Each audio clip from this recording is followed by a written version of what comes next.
అప్పుల బాధలు వెంటాడుతున్నాయా? అయితే 6 జేవిఆర్ వారి జాతిరత్నాలు ధరించండి. హలో అండి, అందరికీ నమస్కారం. నేను మీ కట్టా కార్తీక్. ఇవాళ దేశంలో ఉపరాష్ట్రపతి ఎన్నికలు జరుగుతూ ఉన్నాయి.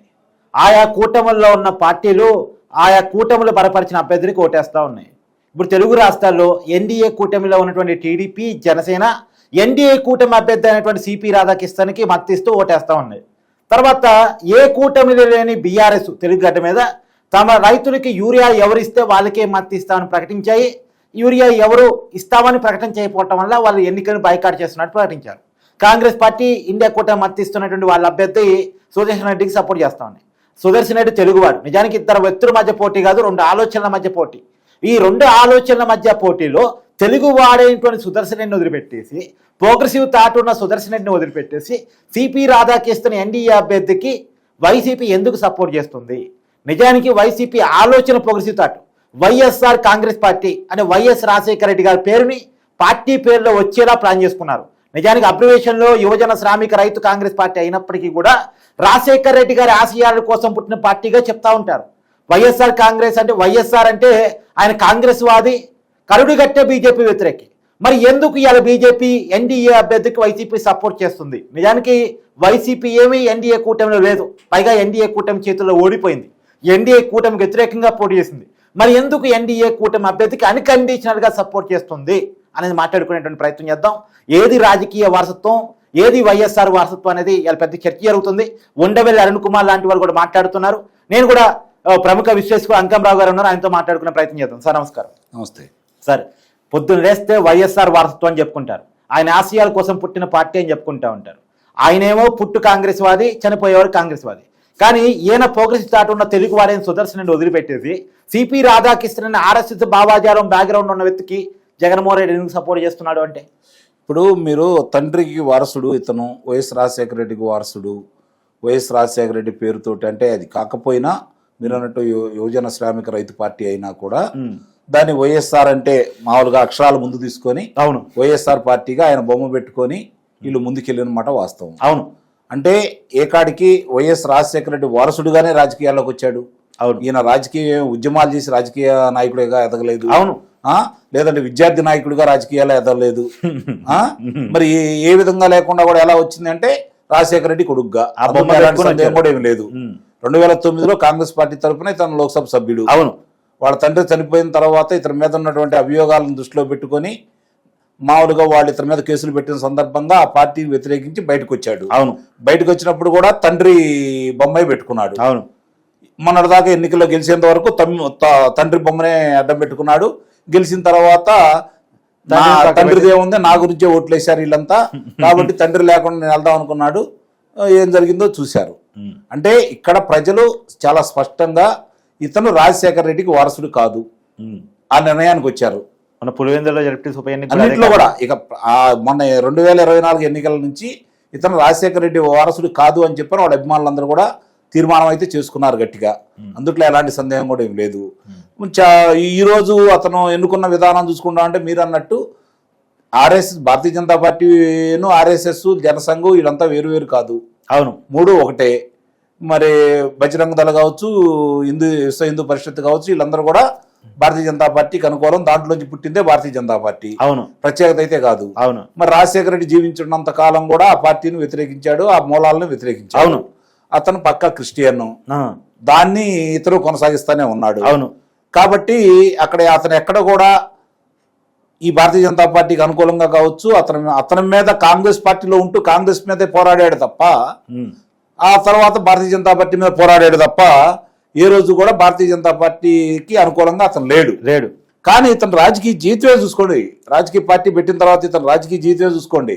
మొట్టమొదట కాంగ్రెస్ పార్టీకి కాళ్ళ దగ్గరికి వెళ్ళాడు. కాంగ్రెస్ పార్టీ కాళ్ళ దగ్గరికి వెళ్ళాడు. అవును.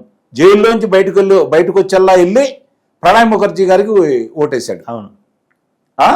ఆ తర్వాత భారతీయ జనతా పార్టీ, తెలుగుదేశం పార్టీ కలిసి పోటీ చేసినా కూడా ఆ రాష్ట్రపతి అభ్యర్థికి ఓటేశాడు. భారతీయ జనతా పార్టీకి వ్యతిరేకంగా లోక్సభలో ఏనాడు కూడా గడపెత్తలేదు. అవునవును. ఇది గమనించండి. అప్పుడు రాజ్యసభలో, లోక్సభలో సపోర్ట్ చేస్తూనే ఉన్నాడు. మరి ఆ తర్వాత ఇతర అధికారంలోకి వచ్చిన తర్వాత కూడా వాళ్ళ మీద పోరాట పందా ఏ రోజు కూడా చూపించలేదు. ఇప్పుడు ఇంకెందుకు సార్, మొన్న ఈ మధ్య వక్స్ బిల్ విషయంలో కూడా లోక్సభలో ఒక రకంగా, రాజ్యసభలో ఒక రకంగా వ్యవహరించింది వైసీపీ పార్టీ. అదే చెప్పేది. అంటే ఇక్కడ తనకి రాజకీయంగా ఇబ్బందులు రానంత వరకు భారతీయ జనతా పార్టీకి సపోర్ట్ చేస్తాడు. అతన్ని కాపాడుతున్నారు అనే అభిప్రాయం మొన్నటిదాకా ఆంధ్ర రాష్ట్ర ప్రజల్లో ఉంది కాబట్టి భారతీయ జనతా పార్టీని కూడా దూరంగా పెట్టారు. అందుట్లో సందేహమే లేదు. తెలుగుదేశం పార్టీతో కలిసి మళ్ళీ ప్రయాణం చేయడం మొదలుపెట్టిన తర్వాత నిస్సందేహంగా వీళ్ళలో మార్పు వచ్చింది, రాష్ట్రంలో జరిగిన అన్యాయానికి సంబంధించిందనే అభిప్రాయం ప్రజల్లోకి అయితే వచ్చింది. కానీ మార్పు జగన్మోహన్ రెడ్డిలో వచ్చింది. మీరు గమనించుకోండి. ఎందుకంటే ఏ అవసరానికి ఆ గొడుగు పట్టడం అనేది జగన్మోహన్ రెడ్డికి వెనతో పెట్టిన విద్య. అతన్ని ఎలివేషన్ ఇచ్చారు. సింహం, పులి, ఒంటరి ఆయన చెప్పిన రకరకాలుగా ఎలివేషన్ అయితే ఇచ్చారు. కానీ అతను రాజకీయ జీవితాన్ని పరిశీలించిన వాళ్ళకి ఎవరికి కూడా రాజకీయ అవసరాలకు తప్ప ఒక సిద్ధాంతంతో పార్టీ నడపట్లేదనేది స్పష్టంగా అర్థమైపోయింది. అవును, ఏ క్వశ్చన్ కూడా ఏ రోజు కూడా సార్ తప్పో ఒప్పో ఏ సిద్ధాంతం రైట్ అనేది మనం చెప్పలేం, ప్రజలు ఎక్స్ప్లెనేషన్ ఇచ్చుకుంటారు. కానీ ఒక సిద్ధాంతాన్ని కట్టుబడటం రాజకీయ పార్టీ లక్షణం. ఏ సిద్ధాంతం లేదు, అవసరానికి ఒక సిద్ధాంతం అనేది వైసీపీ విధానమా? అసలు అది రాజకీయ పార్టీయే కాదు కదా. ఓకే, అది రాజకీయ పార్టీ కాదు కదా. అది రాజకీయాన్ని కూడా వ్యాపారంగా ఎలా మలుచుకోవచ్చు అని చెప్పని వ్యాపార దృక్పథంతో ముందుకెళ్ళాడే తప్ప అతను ఏ రోజు కూడా ఒక రాజకీయ పార్టీగా ఇలా నడవాలి, సంవత్సరానికి ఒకసారి రాజకీయ మామూలుగా సమీక్షలు నిర్వహించుకోవాలి, 2 సంవత్సరాలకు ఒకసారి ప్లేనరీ ఏర్పాటు చేసుకోవాలి, 2 సంవత్సరాలకు ఒకసారి అధ్యక్షుడిని ఎన్నుకోవాలి, 2 సంవత్సరాలకు ఒకసారి సభ్యత్వం జరిపించుకోవాలి, మనం ప్రజల కోసం ప్రజల్ని ఏదైనా ఇబ్బంది పెడుతూ ఉంటే ప్రభుత్వం వాళ్ళ తరపు నుంచి పోరాడాలి, ప్రజా సమస్యల మీద పోరాడాలి. ఇది కదా రాజకీయ పార్టీ యొక్క ఆలోచనల విధానాలు. మరి దాని గురించి ఈరోజు గెలుపోటములు తీసి పక్కన పడేస్తే కమ్యూనిస్ట్ పార్టీలకు ఒక ఆలోచన ఎందుకు ఉంది ప్రజల్లో? అవును, ఈరోజు సంఖ్యాబలం వాళ్ళకి లేకపోవచ్చు, అవును, కానీ వాళ్ళ చిత్తశుద్ధిని ఎవరు శంకించరు కదా. వాళ్ళతో రెస్పెక్ట్ ఉంటుంది కదా. ఎందుకు ఒక గౌరవం ఎందుకు ఉంటుంది వాళ్ళ మీద? ప్రజా సమస్యల మీద వాళ్ళ అధికారం కంటే కూడా ప్రజా సమస్యల గురించే పోరాటం చేస్తారు కాబట్టి, ఈ రోజుకి పోరాటం చేస్తున్నారు కాబట్టి. మరి అది లేదు కదా వైఎస్ఆర్సీపీ పార్టీకి. ఆ ఆలోచన అయితే ఎక్కడా లేదు కదా. అతను ఏకాడికి నా అవసరాలు ఏంటి, నేను కారాగారం వెళ్లకుండా ఎలా ఉండాలి, నా మీద కేసులు తిరిగి ఎలా తోడకుండా ఉండాలంటే నేనేం చేయాలి, అవసరమైతే నాకు తెలిసినంత వరకు ఇంతవరకు ఏ ముఖ్యమంత్రి కూడా ప్రధానమంత్రి కాళ్ళు పట్టుకోలేదు కదా. అలా పట్టుకోబోయినటువంటి వ్యక్తి, దాదాపు పట్టుకున్నంత పనిచేసిన వ్యక్తి జగన్మోహన్ ఒక్కడే కదా. నీకు ప్రత్యర్థే కదా ఆ పార్టీ ప్రధానమంత్రి. అంటే నువ్వు నీ అవసరాల కోసం ఆ స్థాయికి వెళ్ళావు అంటే ఇక అతని గురించి వీళ్ళు ఎందుకు ఎలివేషన్ ఇస్తున్నారో, మరి రాజశేఖర రెడ్డి వారసులని ఎలా చెప్పుకుంటున్నారో నాకైతే అర్థం కావట్లేదు. సార్ ఇంకొక మాట కూడా, నిజానికి ఈ మధ్యకాలంలో వైసీపీ పదే మాట్లాడుతుంది, ఓటు చోరీ గురించి మాట్లాడుతుంది, ఈవీఎం మ్యానిపులేషన్ గురించి మాట్లాడుతుంది. వాళ్ళ వాదనే నిజం అనుకుంటే ఒకసారి ఒకవేళ నిజమైతే అది చేసేది ఎవరు? ఎన్డీఏ కూటమి, కేంద్రమే కదా. మరి ఒకవైపు ఈ మాట్లాడుకుంటూ ఇంకోవైపు వాళ్ళకే మత్తి ఇవ్వటం అంటే ద్వంద్వ వైఖరి కనపడటం లేదా?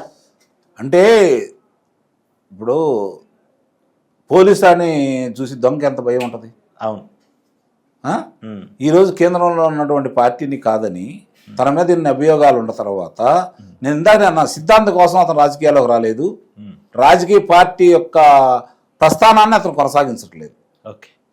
కాబట్టి తన మీద ఉన్నటువంటి అభియోగాలను చూసి ఎక్కడ వీళ్ళు బయటికి లాగుతారో, ఎక్కడ నన్ను ఇబ్బంది పెడతారో, వాళ్ళకి మద్దతు తెలిపితే నా జోలికి రాకుండా ఉంటారనే ఒకే ఒక్క ఆలోచనలో తప్ప అతను ఫైటింగ్ నేచర్ అయితే అతను కాదు. అందితే జుట్టు, అందకపోతే కాళ్ళు, అదే అతను నైజం. రాజశేఖర రెడ్డికి ఇతనికి ఉన్నటువంటి వ్యత్యాసం అదే, గమనించుకోండి మీరు. అతను తప్పు చేసినా ఒప్పు చేసినా ఒక నమ్మిన సిద్ధాంతానికి కట్టుబడి ముందుకెళ్ళాడు. అవును, తప్పు. కాంగ్రెస్ పార్టీతోటే కొనసాగాడు, కాంగ్రెస్ పార్టీతోటే పోరాడాడు, కాంగ్రెస్ ముఖ్యమంత్రులతోటే పోరాడాడు. ఆ పార్టీ ఇంటర్నల్ గా ఎక్స్టర్నల్ గా బీజేపీతో పోరాడాడు. అంటే ఇక్కడ అతనికి ఇతనికి నక్కకి నాగలో కనుకున్నంత వ్యత్యాసం అయితే ఉంది, అది గమనించుకోవాలి.